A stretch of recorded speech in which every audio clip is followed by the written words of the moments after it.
Hello everyone, আসসালামু আলাইকুম। আজকে আপনাদের সাথে আলোচনা করব স্ক্রিনে দেখানো 10টি পাওয়ারফুল ফ্রেজ নিয়ে। এই ফ্রেজগুলো ভবিষ্যৎ নিয়ে কথা বলতে আইএলটিএস স্পিকিংয়ে আপনাকে অনেক সহযোগিতা করবে। আর এই ফ্রেজগুলো ভালোভাবে রপ্ত করলে আপনি আর আইডিয়ার জন্য আটকে যাবেন না। আইএলটিএস স্পিকিং টেস্টে যদি আপনাকে জিজ্ঞেস করা হয় যে ভবিষ্যতে এডুকেশনটা কেমন হবে বা প্রযুক্তির ক্ষেত্রে কি কি পরিবর্তন ঘটবে বা কেমন হবে, তাহলে কিন্তু এই 10টি ফ্রেজ ব্যবহার করেই আপনি উত্তরগুলো দিতে পারবেন। তাছাড়াও আজকের লেকচারে আমরা স্ক্রিনে দেখানো টাইম ফ্রেজগুলো শিখব। তো চলুন আমরা সেন্টেন্স এক্সাম্পলে চলে যাই। তো প্রথম সেন্টেন্স এক্সাম্পলটি পড়া যাক। এখানে বলা হয়েছে technology will continue to advance rapidly. প্রযুক্তি দ্রুত অগ্রসর হতে থাকবে ইন দ্য কামিং ইয়ার্স, আগামী বছরগুলোতে। নর্মাল ল্যাঙ্গুয়েজ হলো আমরা যদি বলতাম যে টেকনোলজি উইল ইমপ্রুভ, প্রযুক্তি হচ্ছে উন্নত হবে। তো উন্নত হবে সবসময় ব্যবহার না করে আমরা বলতে পারি যে কন্টিনিউ টু অ্যাডভান্স, অগ্রসর হতে থাকা, খুব ভালো ল্যাঙ্গুয়েজ, এটা আমরা ব্যবহার করব। আর ইন ফিউচার না বলে আমরা এখানে ব্যবহার করলাম ইন দ্য কামিং ইয়ার্স, আগামী বছরগুলোতে। খুবই ভালো ল্যাঙ্গুয়েজ। আচ্ছা, দ্বিতীয় এক্সাম্পলটাতে আমরা দেখি এখানে বলা হয়েছে গ্লোবাল ওয়ার্মিং, বিশ্ব উষ্ণায়ন, will have a profound impact, একটা গভীর প্রভাব ফেলবে। খুবই সুন্দর ল্যাঙ্গুয়েজ হলো হ্যাভ আ প্রোফাউন্ড ইম্প্যাক্ট, একটা গভীর প্রভাব ফেলা। তাহলে কিসের উপর ফেলা? অন আওয়ার ক্লাইমেট, আমাদের জলবায়ুর উপর। কখন? ইন দ্য নিয়ার ফিউচার, নিকট ভবিষ্যতে। তাহলে উপরে আমরা পড়েছি ইন দ্য কামিং ইয়ার্স, আগামী বছরগুলোতে, এখানে দেখলাম ইন দ্য নিয়ার ফিউচার। তাহলে কিন্তু আমাদের কথা বলার মাঝখানে খুব বৈচিত্র্য আসলো। তাহলে দুটো গুরুত্বপূর্ণ ফ্রেজ আমরা এখান থেকে শিখলাম। চলুন আরো দুটো সেন্টেন্স এক্সাম্পল দেখা যাক। তো এখানে বলা হয়েছে the demand for renewable energy sources, নবায়নযোগ্য শক্তির উৎসের চাহিদা, উইল ইনক্রিজ, বাড়বে, ওভার দ্য নেক্সট ডিকেড, আগামী দশকে। তো আগামী দশকে রিনিউয়েবল এনার্জির ক্ষেত্রে কি ঘটবে সেটা আমরা বললাম। তো উইল ইনক্রিজ মানে বাড়বে, বা উইল ইমপ্রুভ মানে বাড়বে। তার মানে বৃদ্ধির ক্ষেত্রে আমরা উইল ইনক্রিজ বা উইল ইমপ্রুভ এই ল্যাঙ্গুয়েজটা আমরা ব্যবহার করতে পারি। আর ভালো একটা টাইম ফ্রেজ হলো ওভার দ্য নেক্সট ডিকেড, আগামী দশকে।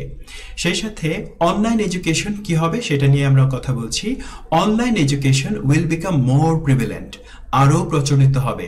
তো আপনার যদি মনে হয় যে কোনো কিছু আরও প্রচলিত হবে বা আরও বিরাজমান হবে, সেটাকে আপনি বলতে পারেন উইল বিকাম মোর প্রিভেলেন্ট, আরও বিরাজমান বা প্রচলিত হবে ওভার দ্য নেক্সট ডিকেড, আগামী দশকে। তাহলে এখানে খুব সুন্দর একটা ল্যাঙ্গুয়েজ হলো will become more prevalent.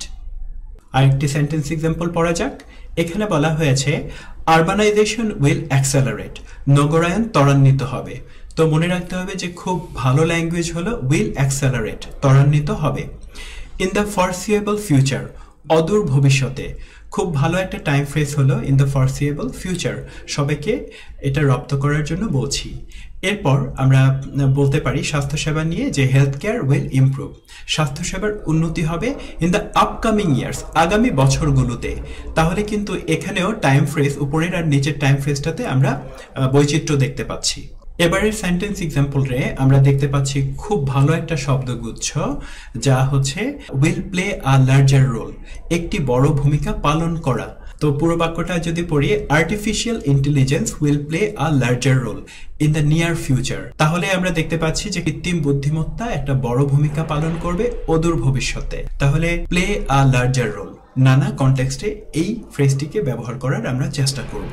Globalization will continue to influence, বিশ্বায়ন প্রভাব ফেলতে থাকবে ইন দ্য কামিং ইয়ার্স, আগামী বছরগুলোতে। তো কন্টিনিউ টু ইনফ্লুয়েন্স, প্রভাব ফেলতে থাকা, এটা অত্যন্ত সুন্দর একটা শব্দগুচ্ছ।